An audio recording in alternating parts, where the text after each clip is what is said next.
Amazonie, Congo, Indonésie.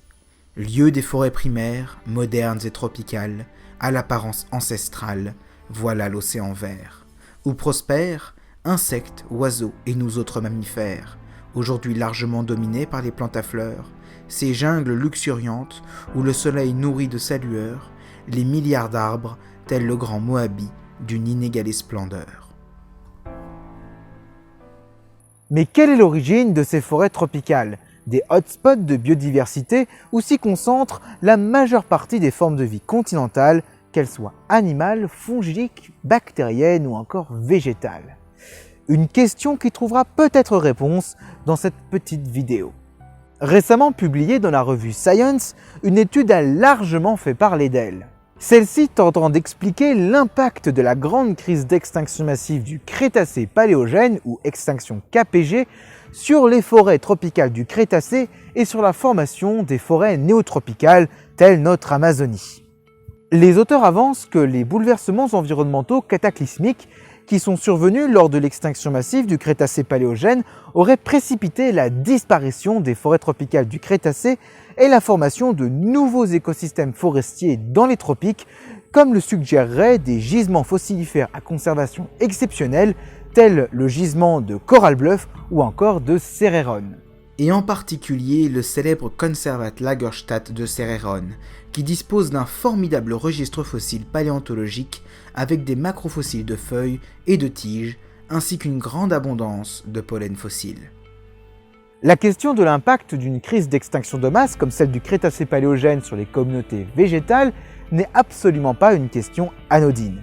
Elle découle d'un profond questionnement sur l'évolution des flores lors de cette transition majeure entre deux ères géologiques, qu'est le Mésozoïque et le Cénozoïque, et bien sûr de l'installation d'écosystèmes extrêmement riches en biodiversité, comme bien évidemment l'Amazonie aujourd'hui.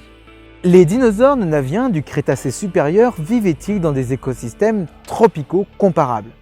Pour le savoir, il va falloir définir ce qu'est une forêt tropicale humide actuelle et bien sûr la comparer avec le registre fossile des flores du Crétacé supérieur et en particulier des flores tropicales. Et ce à travers plusieurs méthodes que nous verrons juste après. Les grandes forêts tropicales de notre temps sont très largement reconnaissables. Dominées à plus de 90% par des angiospermes ou plantes à fleurs, ces forêts sont également très stratifiées, avec une omniprésence de plantes épiphytes et de lianes, toutes dépendantes des grands arbres de la forêt primaire. Toutes ces arborescences, souvent des fabacées, des arécacées ou des malvacées, comme le splendide Ceiba pétindra ou grand capoquier, structurent la canopée de la forêt. Une canopée d'ailleurs fermée, où peu de lumière ne parvient à percer jusqu'au sol. Le sous-bois est ainsi constamment plongé dans l'obscurité. La forêt tropicale humide est le royaume de l'innovation biologique. C'est dans ces environnements que se sont développées des plantes à fleurs absolument somptueuses, comme la passiflore, ou encore les inflorescences des aromes et de strelitziacées. Des insectes, comme les papillons du genre Heliconius, participent activement à la pollinisation de ces plantes et à la coévolution. Les oiseaux, tels les grands haras, le dynamique colibri, ou les toucans, ou encore les divers primates qui, de leurs cris, rendent cet océan vert si vivant, sont également tant d'éléments participant à la stabilité de l'écosystème et à la prospérité des plantes. Un fabuleux florilège de couleurs et de formes qui marque sans nul doute la forêt néotropicale humide.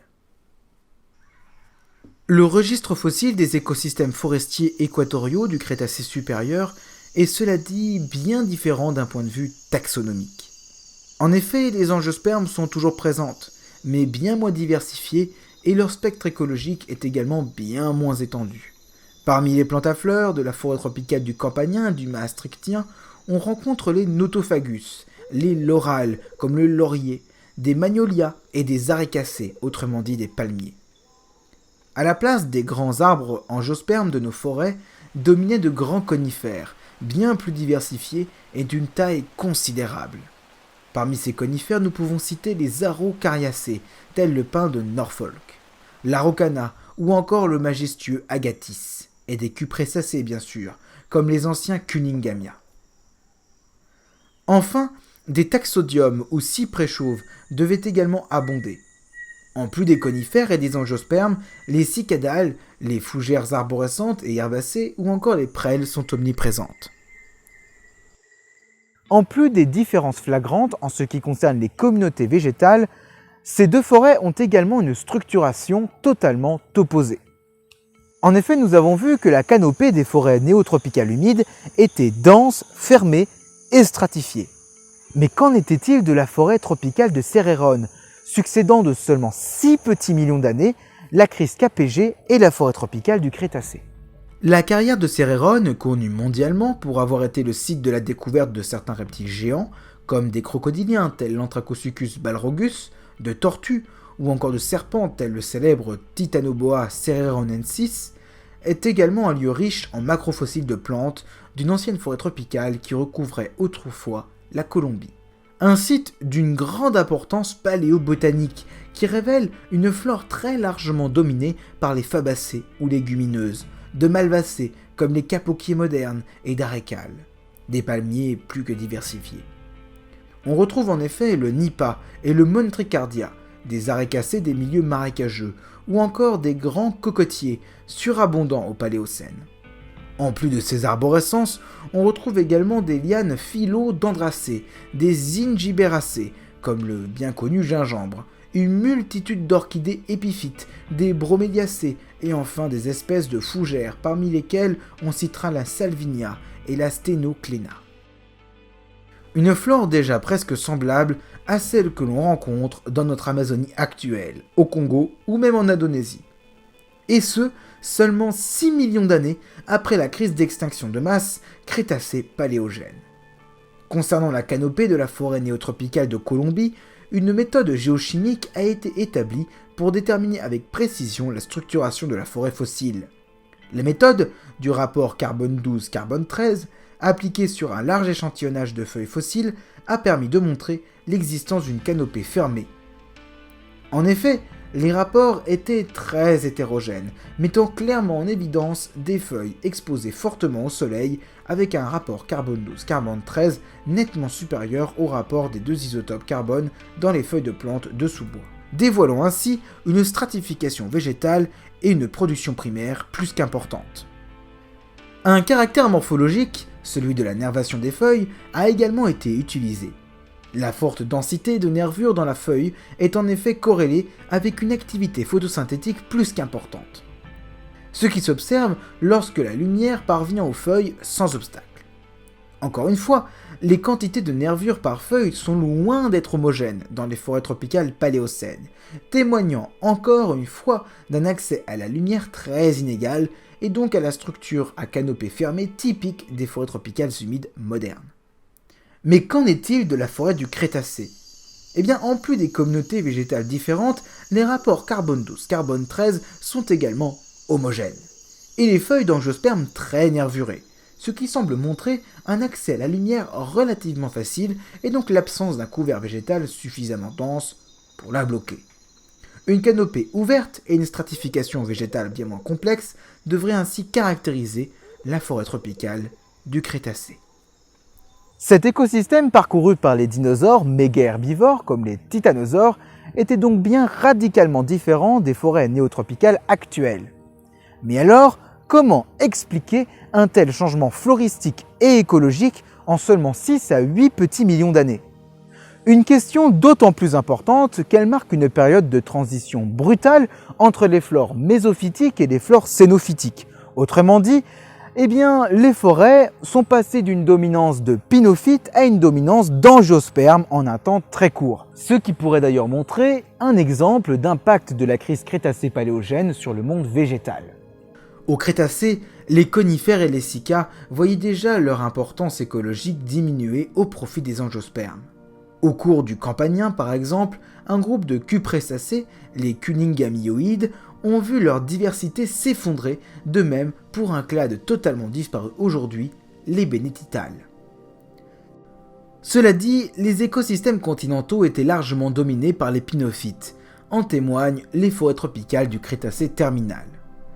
La crise Crétacé-Paléogène aurait provoqué par la succession de bouleversements environnementaux fulgurants issus des éruptions des trappes du Décan et de l'impact météoritique du Yucatan, un réarrangement écologique en faveur des plantes à fleurs, dont le développement est bien plus rapide sur un sol fertile, riche en éléments minéraux.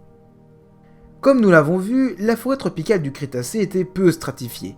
Il y avait les grands arbres et le sous-bois, et peu d'arborescences de taille intermédiaire vivaient dans ces forêts. Cas inverse des forêts néotropicales qui laissent peu de place à un quelconque concurrent, chaque niche étant immédiatement occupée, chaque petit rayon de soleil exploité. Sans sous-étage arbustif chez les conifères pour combler le vide laissé par les grands arbres, la forêt tropicale du Crétacé aurait pu favoriser, lors de sa disparition, le développement des angiospermes.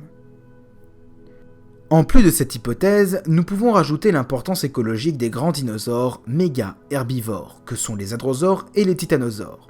En effet, de leur vivant, ils auraient participé à la destruction du sous-étage arbustif et auraient massivement piétiné le sous-bois. Ces animaux constituaient une source de succession écologique secondaire, autrement dit, d'un renouvellement perpétuel de l'écosystème. La disparition des dinosaures méga-herbivores aurait également facilité le développement des forêts néotropicales denses et stratifiées, dominées par les angiospermes. En tout cas, une chose est sûre. La crise d'extinction massive du Crétacé paléogène, si désastreuse fut-elle pour la biosphère mésozoïque, a permis l'émergence d'écosystèmes absolument somptueux que nous devons aujourd'hui protéger. Malheureusement, les forêts tropicales humides actuelles connaissent des bouleversements environnementaux sans précédent, brutaux et absolument imprévisibles, qui pourraient nous rappeler les effets d'une crise biologique majeure survenue il y a 66 millions d'années à la fin du Crétacé. Il aura fallu 6 à 8 millions d'années pour que les forêts tropicales humides se reconstituent après la crise d'extinction de masse du Crétacé paléogène. L'homme pourra-t-il attendre aussi longtemps pour pouvoir à nouveau les contempler et profiter des bienfaits de ces écosystèmes sur le climat mondial ou encore bien sûr sur la biosphère ? Probablement pas.